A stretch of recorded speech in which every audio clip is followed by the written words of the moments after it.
Mateus 24, versos 9 a 13, e depois os versos 15 a 22. Nós faremos em conjunto a leitura desse trecho das Escrituras.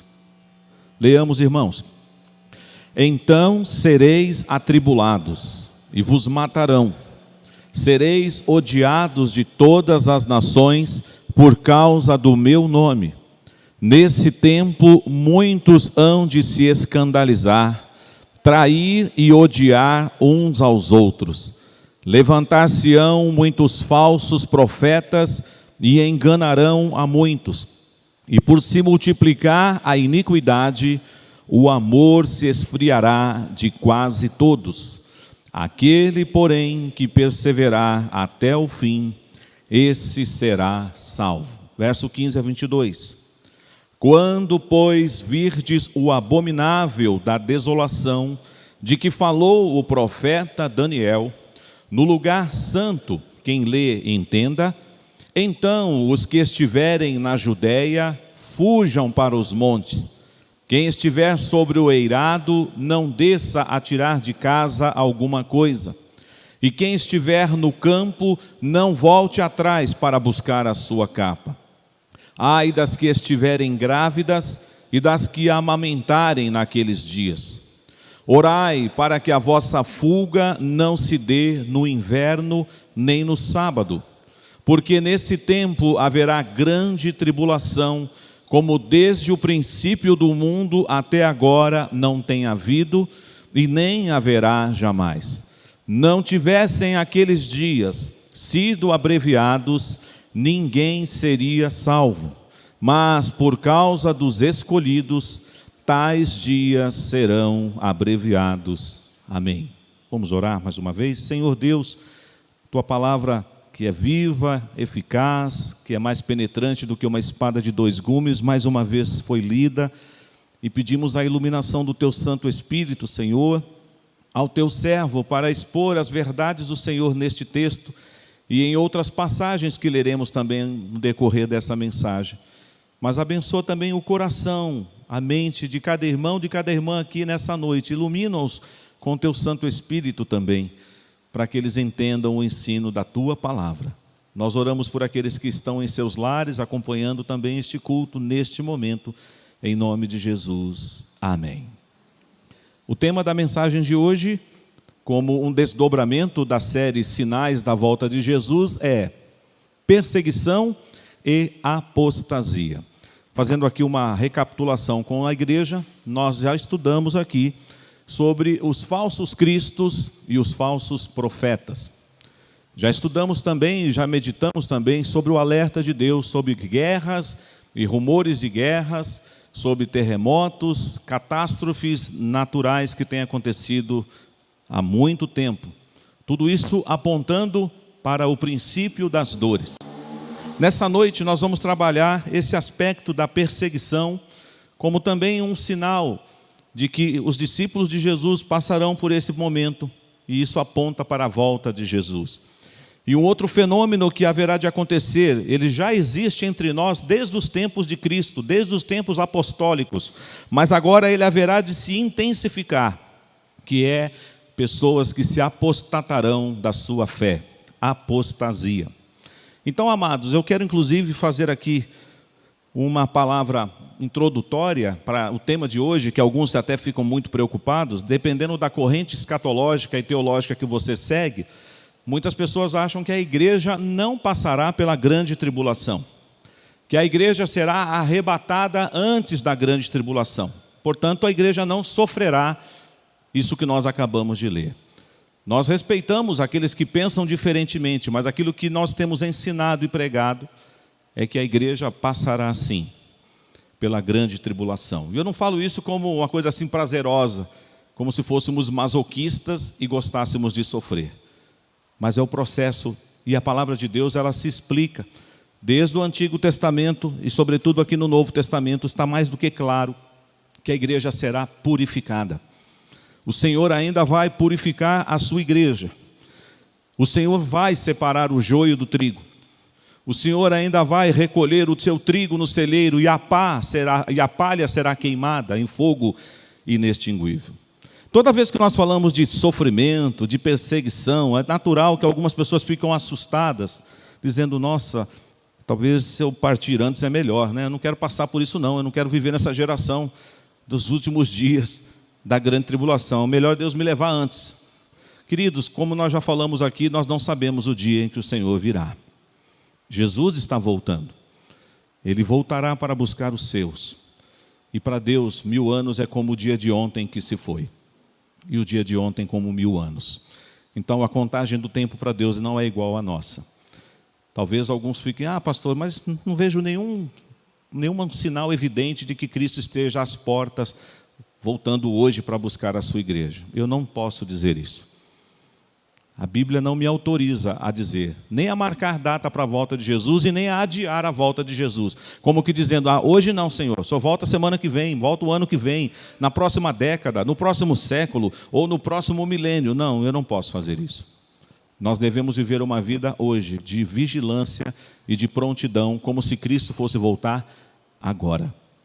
Portanto, igreja, não saia daqui assustado nessa noite com o que está para acontecer com a noiva de Cristo. Mas é necessário que essas coisas assim aconteçam. Interessante que agora, nesse texto que eu li aqui, os irmãos vão lembrar da primeira noite que nós falamos um pouquinho da introdução do sermão profético de Jesus. Jesus estava saindo do templo na sua última semana antes da sua morte na cruz. E de repente os discípulos olham para Jesus e começam a falar do templo. Senhor, olha que beleza, olha o templo, como o templo é lindo. E de repente Jesus olha para os seus discípulos e diz: não ficará pedra sobre pedra. Jesus estava fazendo uma profecia naquele momento.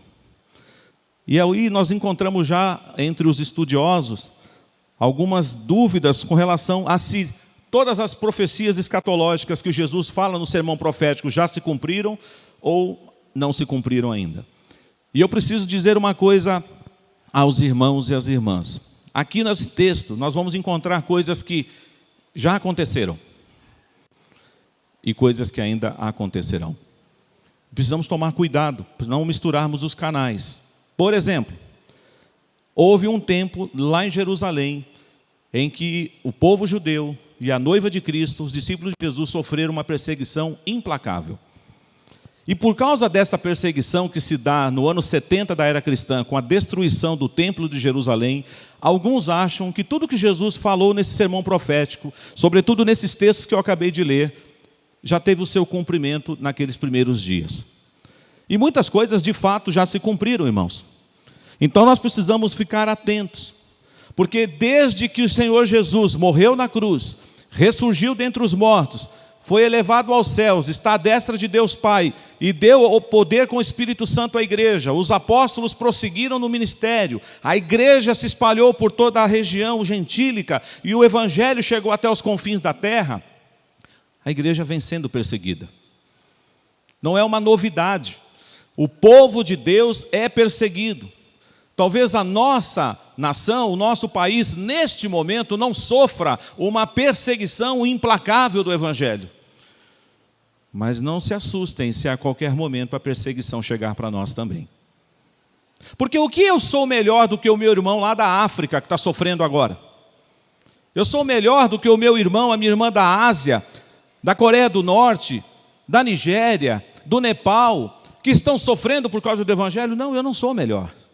Portanto, eu tenho que estar preparado também, se necessário for, a padecer pelo meu Senhor, a sofrer. E nós já lemos nessa noite que bem-aventurados são os que são perseguidos por causa de Jesus. Portanto, se nós passarmos por um processo de tribulação, de angústia e de perseguição por causa do nome de Jesus, nós não seremos um povo infeliz. Pelo contrário, como já foi cantado nessa noite no primeiro hino: sou feliz com Jesus, sempre sou. Mesmo na alegria, mesmo na aflição. Se você pesquisar a história do cerco de Jerusalém no ano 70, você ficará assustado com o que aconteceu. Roma invadiu Jerusalém. O Império Romano enviou exércitos e tudo foi devastado. Muita gente morreu no ano 70, não foi só o templo que foi destruído. Jerusalém ficou assolada. Eles já tinham passado por aquele outro processo do cativeiro babilônico, agora é uma situação diferente. O templo já cumpriu o seu papel, o Senhor Jesus declara então que não ficará pedra sobre pedra. E muitas coisas acontecem naquela época, ainda no primeiro século da era cristã.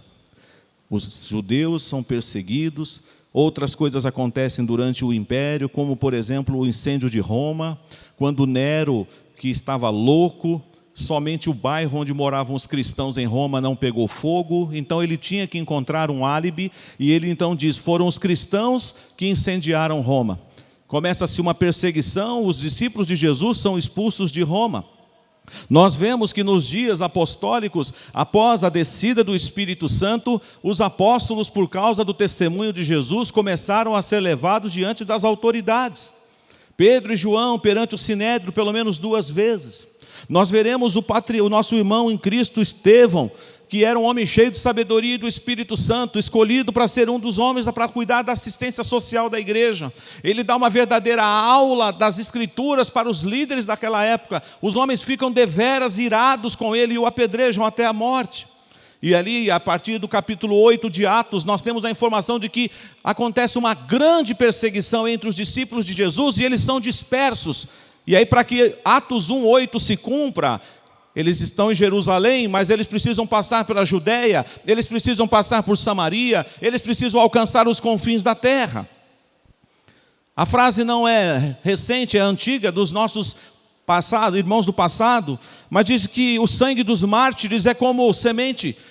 Quanto mais crentes morriam naquela época, mais o evangelho crescia. Quanto mais homens tombavam, quanto mais mulheres tombavam nas arenas, por causa do testemunho do evangelho, mais o evangelho crescia. E até hoje é assim, igreja. Nós não devemos ter medo da perseguição. É sinal de que realmente nós estamos incomodando. Jesus mesmo falou, se eles odiaram a mim, eles odiarão vocês, porque vocês são meus discípulos. O apóstolo Paulo também disse, todo aquele que quer viver piedosamente será perseguido. Talvez hoje a perseguição no Brasil seja mais ideológica, seja uma perseguição velada, mas não se iludem, achando que nós estamos aí no mar de calmaria no Brasil. Não estamos. As coisas estão acontecendo na calada da noite.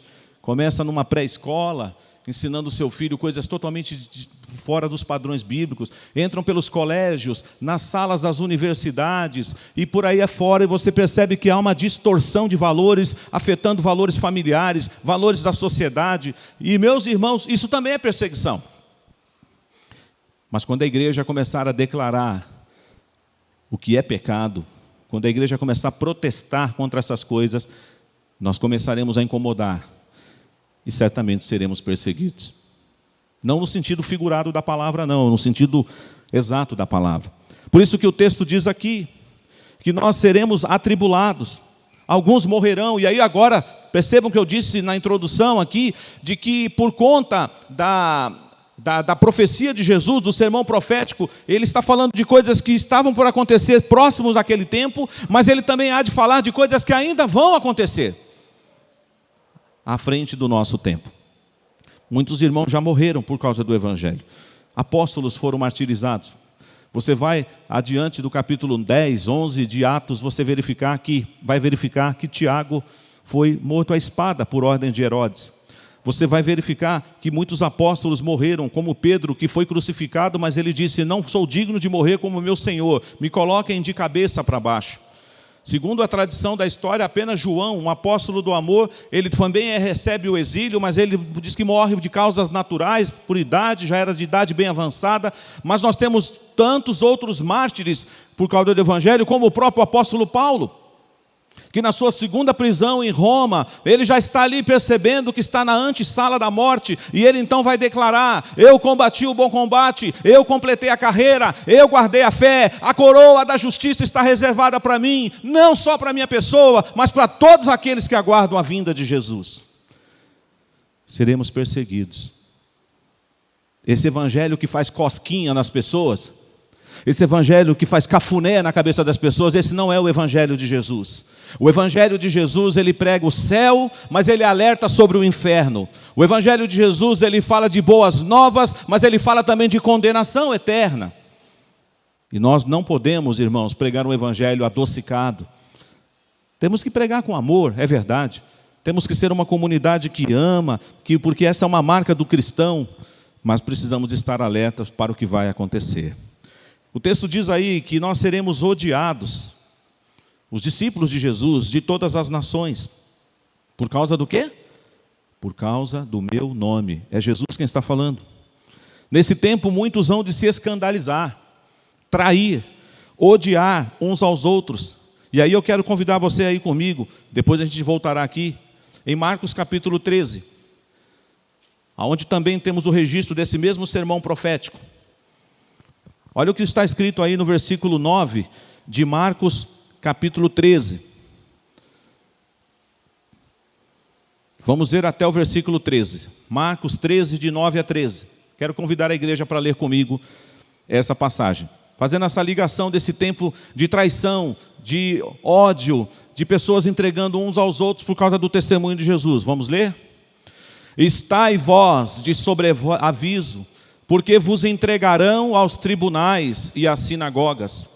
Sereis açoitados e vos farão comparecer à presença de governadores e reis, por minha causa, para lhes servir de testemunho.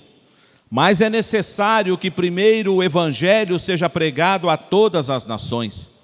Quando, pois, vos levarem e vos entregarem, não vos preocupeis com o que haveis de dizer, mas o que vos for concedido naquela hora, isto falai, porque não sois vós os que falais, mas o Espírito Santo. Olha agora o 12 e o 13. Um irmão entregará à morte o outro irmão, e o pai ao filho. Filhos haverá que se levantarão contra os progenitores e os matarão. Sereis odiados de todos por causa do meu nome. Aquele, porém, que perseverar até o fim, este será salvo. Isso já está acontecendo. Talvez não no Brasil, mas no Oriente Médio isso já acontece. Recentemente, conversando com um missionário, e nós nem podemos falar onde ele está, por segurança, é para proteger ele e a sua família. Ele disse que uma jovem teve um encontro com Jesus, mas ela teve que esconder do seu pai e da sua mãe que ela era uma cristã, que ela não seguia mais o islamismo, mas o seu pai descobriu. Sabe qual foi a reação do pai quando descobriu que a sua filha tinha se convertido ou tinha sido convertida ao evangelho? Ele abriu a janela da casa, eles estavam num prédio, ele jogou a filha da janela abaixo. Matou a própria filha, porque ele odeia Jesus. Isso aqui não é figurado, irmãos. Irmãos entregarão irmãos. Pais entregarão seus filhos. É como que, criando uma imagem aqui, a perseguição chega, você está na sua casa e seu pai diga assim, ele está aqui, ó, pode entrar, no quarto ali, ó. Ele é crente, pode levar, pode prender, pode matar. A minha esposa também é crente, pode levar. O meu marido é crente, pode levar. Os meus pais são crentes, pode levar. Vai acontecer. Mas é necessário, porque o Senhor vai purificar a sua igreja. Mas aqui tem uma palavra muito especial nesse final do verso 13 do capítulo 13 de Marcos. Aquele que perseverar até o fim será salvo. Uma marca de um discípulo de Jesus é perseverança. Nós podemos ter medo. O problema não é ter medo. Eu não estou aqui dizendo que quando essas coisas começarem a acontecer, que poderemos sentir medo. Mas nós não vamos nos desesperar, porque nós sabemos que o nosso Senhor Jesus não mentiu para nós. Jesus nunca disse para nós assim, fique tranquilo, não vai acontecer nada disso. É mentira. Esses pregadores estão falando uma inverdade. Vai ser tão tranquilo, calmo, sereno e tranquilo. A minha volta será de uma forma tão suave. O mundo vai estar na boa, todo mundo vivendo em paz. Esse não é o evangelho que está na Bíblia. Esse não é o evangelho de Jesus. Portanto, irmãos, passaremos por tempos difíceis. Voltando lá em Mateus capítulo 24, percebemos então que, como eu disse, algumas coisas já se cumpriram, no cerco de Jerusalém no ano 70, o templo é destruído, judeus são mortos, judeus são dispersos por todas as nações. Até isso a palavra de Deus disse que aconteceria. Os discípulos de Jesus continuarão sendo perseguidos. E agora, irmãos, o Senhor Jesus vai falar para nós sobre apostasia. O que é isso? E eu já quero fazer aqui uma ponderação. Quem é salvo em Cristo Jesus nunca vai apostatar da fé. Grave isso. É impossível alguém que é salvo em Cristo Jesus, um eleito em Cristo Jesus, se apostatar da fé. Porque se eu afirmar aqui o contrário, eu estou colocando por terra uma das doutrinas que nós pregamos. A perseverança dos santos e que a morte de Cristo ela foi eficaz. Porque se você falar que é possível alguém perder a salvação, como infelizmente alguns pregam por aí, tem gente que diz que você pode perder a salvação. Você está salvo hoje, amanhã você não está. Então fica como se fosse aquela brincadeira, né? Eu sei que alguns ficam ofendidos, mas a intenção minha não é ofender, mas é só constatar. Quando a gente estuda os 5 pontos do calvinismo, tem uma flor, não tem? Ela é representada por qual flor? A tulipa. Também tem uma flor que representa o arminianismo. A margarida. Bem me quer, mal me quer. Estou salvo, não estou salvo. Estou salvo, não estou salvo. Se você é de Jesus, você pode se desviar do Evangelho. Você pode se tornar um filho pródigo ou uma filha pródiga, mas você volta. Agora, a apostasia é outra coisa. Não tem volta. É alguém que dá as costas para aquilo que ele declarava amar antes. E aí, irmãos, isso é forte também. Tem hora que nós julgamos as pessoas dentro da igreja, não julgamos? Tem hora que você fica quase com a língua coçando assim, eu acho que isso aí não é salvo não. Essa aí não é salva não. Claro que nós podemos conhecer uma pessoa pelos frutos que ela produz. Frutos de arrependimento, frutos de uma pessoa convertida, de uma pessoa que nasceu de novo. Mas não caia na besteira de julgar, porque isso não te pertence. É o Rei dos Reis, o Senhor dos Senhores que virá e vai separar o joio do trigo. E o joio do trigo não é só dentro da igreja não, viu gente? É no mundo inteiro. Ele conhece os seus. Então, às vezes, a gente fica preocupado. E não pode tirar essa sua mente. Quem será que é salvo aqui? Aliás, só você pode me responder isso. Você está em plena paz diante de Deus nessa noite, não por mérito seu, não por nenhuma obra que você realizou, mas por graça e misericórdia que você pertence à família de Deus? Mas, irmãos, a Bíblia diz que os apóstatas estão entre nós. Não sou eu que estou falando. O apóstolo João, quando vai falar até do anticristo, do espírito do anticristo, o que ele diz? Eles estavam entre nós. Eles andavam conosco. Cantavam conosco. Participavam dos trabalhos da igreja conosco. Claro que o meu desejo é que esse auditório lindo que eu estou vendo aqui esteja constituído de homens e mulheres remidos no sangue de Jesus.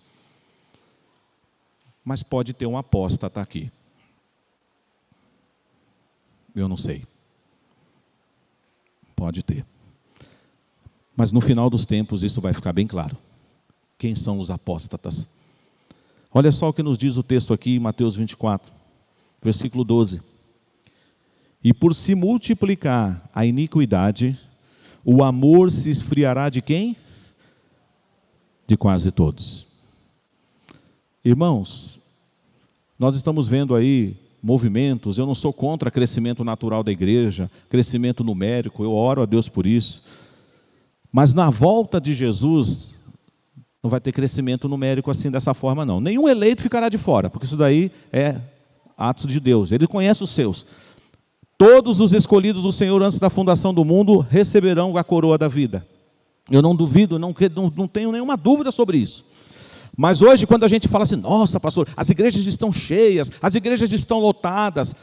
Quando o Senhor passar a peneira dele, e o juízo de Deus vai começar pela casa dele, nós teremos algumas surpresas. O número vai diminuir. Não vai ser multidão. Embora eu sei que o número dos eleitos é um número enorme. Não temos esse número. É uma multidão, como diz lá Apocalipse capítulo 7, de todas as tribos, povos, línguas e nações. Não dá para contar. São os remidos do Senhor dos 4 cantos da terra. Mas nos tempos da grande tribulação, muita gente vai se escandalizar. Muita gente na hora do aperto. Muita gente na hora de dar razão da sua fé. Ou nega Jesus, ou declara sua fé em Jesus agora. Muitos vão embora. Nem todos ficarão. Nós nem estamos vivendo esse tempo ainda de forma intensa e já tem gente se acovardando de Jesus. Quero reiterar o que eu falei há pouco para não ficar com mal entendido de um outro texto que nós leremos daqui a pouco. Nenhum eleito de Jesus, nenhum salvo em Cristo Jesus se apostata da sua fé. É impossível um eleito se tornar um apóstata. Isso é claro e cristalino. Mas agora aquelas pessoas que às vezes estão frequentando a igreja, desfrutando das mesmas bênçãos que nós, mas não passaram pelo processo de novo nascimento, não é escolhido de Deus, pode se apostatar da fé. E não tem volta. Nós temos alguns exemplos na Bíblia. Vamos analisar rapidamente. O que Judas fez foi feio, não foi, irmãos? Judas traiu Jesus com aquelas moedas. Depois ele foi lá, falou com a autoridade, devolveu as moedas, mas não deu certo. Ele se precipitou, conforme o Evangelho diz, e o que ele fez? Tirou a própria vida, se enforcou. Mas o que Pedro fez, não foi tão feio também? Pensa no apóstolo Pedro, que foi chamado lá na pescaria, né?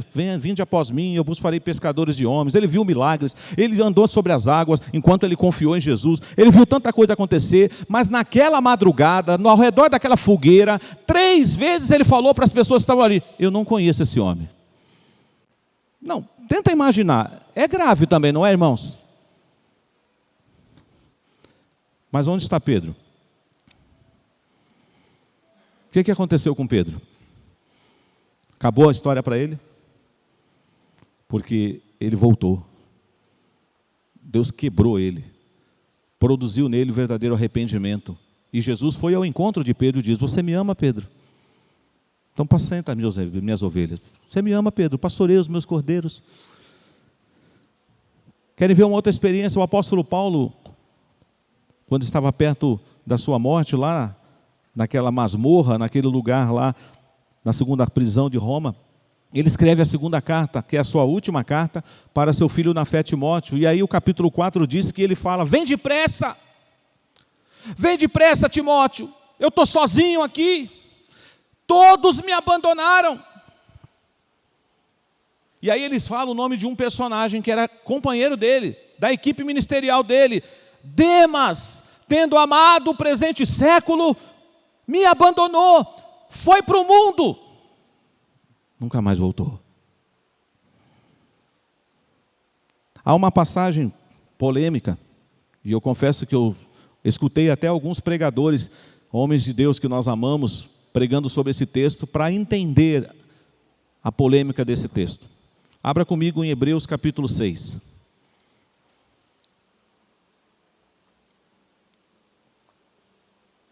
Hebreus capítulo 6. Eu mesmo farei essa leitura e peço que você acompanhe, por favor, a leitura que eu farei a partir do versículo 4. Só para você entender, essa carta, que nós não temos certeza quem é o seu autor humano, alguns gostam até de falar que pode ter sido o próprio Paulo ou algum outro discípulo, mas uma coisa nós sabemos: o autor é o Espírito Santo de Deus que inspirou os outros para escrever as cartas. A Epístola aos Hebreus tem um tema. Sexta-feira, no grupo familiar que estava reunido aqui na igreja do diácono Juarez e do diácono Cid, nós falamos isso. O tema da carta aos Hebreus é: Cristo é superior. Ele é superior aos anjos, ele é superior a Moisés, ele é superior a Arão, porque ele não é sacerdote segundo Arão, mas ele é sumo sacerdote segundo Melquisedeque, o sacerdócio do Deus Altíssimo. Cristo é superior. E os judeus daquela época, convertidos a Cristo, alguns estavam sendo seduzidos a voltar ao judaísmo, a voltar às práticas judaicas, tudo aquilo que era sombra de que já tinha se cumprido em Cristo. Interessante que isso aconteceu também com a carta que Paulo escreve aos Gálatas. Mas aqui nós encontramos essa advertência séria em Hebreus 6, a partir do verso 4. Ouçam o que Deus diz o Espírito à igreja nessa noite. É impossível, pois, que aqueles que uma vez foram iluminados e provaram o dom celestial e se tornaram participantes do Espírito Santo e provaram a boa palavra de Deus e os poderes do mundo vindouro e caíram. Sim, é impossível outra vez renová-los para arrependimento, visto que de novo estão crucificando para si mesmos o Filho de Deus e expondo a ignomínia. Porque a terra que absorve a chuva que frequentemente cai sobre ela e produz erva útil, para aqueles que, por quem é também cultivada, recebe bênção da parte de Deus, mas se produz espinhos e abrolhos é rejeitada, e perto está da maldição, e o seu fim é ser queimada. Este texto não está falando de pessoas que se desviam do Evangelho, ficam um tempo fora e Deus traz de volta. Esse texto não pode ser lido para grupos de pessoas como os filhos pródigos do nosso tempo presente. Esse texto está falando de um grupo de pessoas que sairá, e tem saído já, ao longo dos séculos, das fileiras da igreja, e não podem mais voltar, porque eles estão dando as costas. E aí você diz, mas como, pastor? Cantava, orava, e eu sei que você poderia até lembrar alguém nesse momento, que você diz, estava aqui, e hoje blasfema o nome de Deus, zomba, escarnece de Deus. Isto, irmãos e irmãs, vai aumentar acentuadamente daqui para frente. A apostasia também é um sinal de que Jesus está às portas. Nós seremos odiados, nós seremos perseguidos por causa do nome de Jesus, e muitos vão se escandalizar, muitos não vão perseverar até o fim, muitos não vão chegar na linha de cruzada lá e receber a coroa da vida. Cristo está falando isso. Mas quem perseverar até o fim, esse será salvo. O Senhor Jesus, quando profere esses sermões proféticos, ou esse sermão profético registrado em Mateus, Marcos e Lucas, então ele está nos alertando de que surgirão entre nós o quê? Falsos cristos e falsos profetas, mentindo, e se possível enganarão até os eleitos de Deus. Não é de hoje que temos guerras e rumores de guerras na face da terra. Não é de hoje que escutamos pelos meios de comunicação sobre terremotos, catástrofes naturais. E não estamos aqui com alegria dizendo assim, vai acontecer, mas o senhor gosta de pregar o caos, né, pastor? O senhor gosta de dar má notícia para nós. Não é isto. Quando eu estava orando, pensando nesta mensagem, nessa série, algo veio muito forte ao meu coração. Por que nós não pregamos sobre a volta de Jesus mais na igreja hoje? Porque nós não avisamos. Essa é uma mensagem recorrente e que quem sabe daqui a pouco nós vamos ter que repetir essa série. Outros pastores poderão pregar essa mensagem aqui, outros irmãos, porque Jesus de fato está voltando. Se você acha que aqui se faz, aqui se paga, que a sua vida é só isto, você está perdendo, meu querido, o melhor. Por isso que Paulo, escrevendo lá em Coríntios capítulo 15, se a sua esperança se limita a esse tempo presente, nós somos os mais infelizes da terra, porque nós devemos almejar, nós devemos desejar o que nós cantamos nesta noite na quarta estrofe do hino 108, a vinda, eu anseio do meu Salvador. Ou você não anseia isso? Ou você quer outras coisas antes da volta de Jesus? Não tem, amados.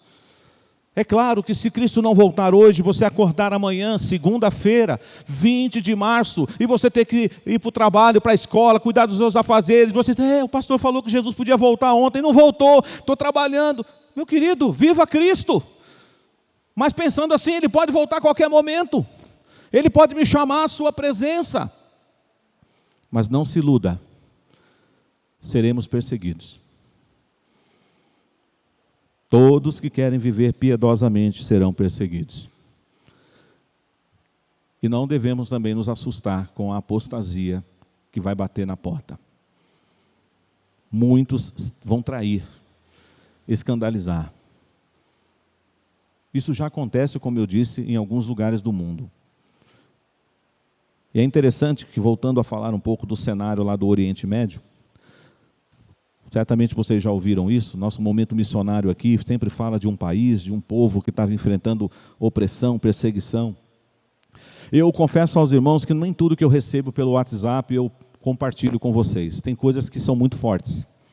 Talvez o meu querido irmão seminarista Armando e a irmã Norma também recebam essas imagens às vezes, mas são imagens sigilosas. Mas um dia eu confesso, eu sou fraco para essas coisas, viu, irmãos? Eu até brinco aqui com alguns que se tiver um pouquinho de sangue no filme, eu já mudo de canal. Eu sou meio fraquinho.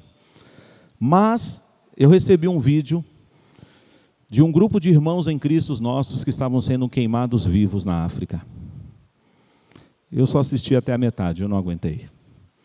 Fizeram uma vala e jogaram os nossos irmãos lá, mulheres, crianças, homens, os soldados ao redor para ninguém sair. Alguns tentavam, porque o fogo, imagina, queimar seu corpo.